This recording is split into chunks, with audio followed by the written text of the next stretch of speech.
అపోస్తులుడైన పౌలు హెబ్రీలకు రాసిన పత్రిక 10వ అధ్యాయము 32వ వచనం నుండి 39వ వచనం వరకు. అయితే మీరు వెలిగింపబడిన మీదట శ్రమలతో కూడిన గొప్ప పోరాటము సహించిన పూర్వపు దినములు జ్ఞాపకము తెచ్చుకొనుడి. ఒక విధముగా చూచితే మీరు నిందలను బాధలను అనుభవించుట చేత 10 మందిలో ఆరడి పడితిరి. మరి ఒక విధముగా చూచితే వాటిని అనుభవించిన వారితో పాలివారలైతిరి. ఎలాగనగా మీరు ఖైదులో ఉన్న వారిని కరుణించి మీకు మరి శ్రేష్టమైనదియో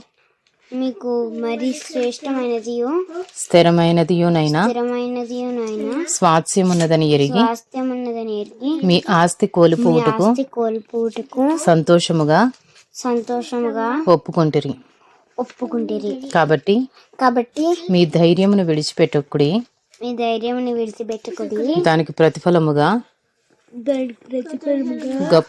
గొప్ప బహుమానము కలుగును. మీరు దేవుని చిత్తమును నెరవేర్చిన వారై వాగ్దానము పొందు నిమిత్తము మీకు ఓరిమి అవసరమై ఉన్నది.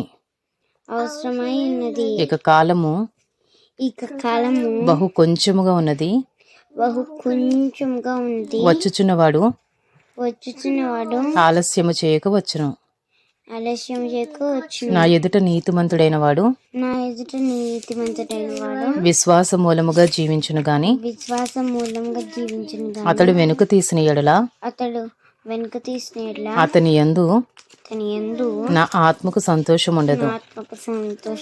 అయితే మనము నశించుటకు వెనుక తీయు వారము కాము గాని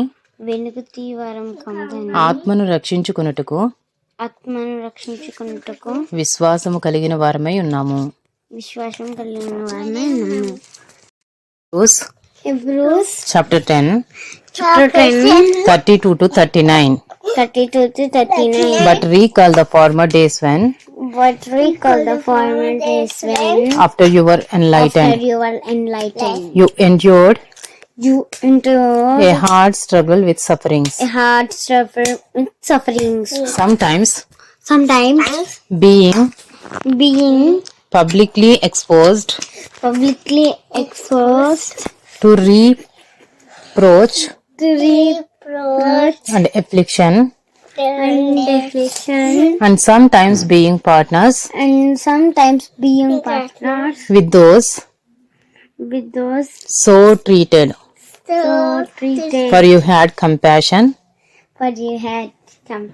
on those in prison, and you joyfully accepted the plundering of your property, since you knew that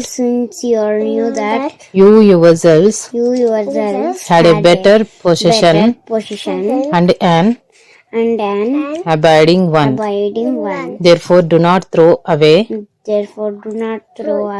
your confidence, which has a great reward. For you have need of endurance, so that when you have done the will of God, you may receive what is promised for. At a little while,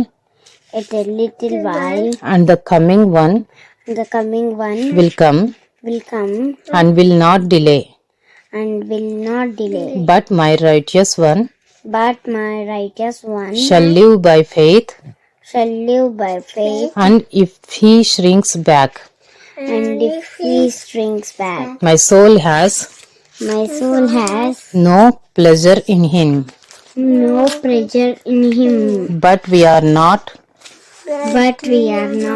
of those Of those who shrink back who swing back and are destroyed.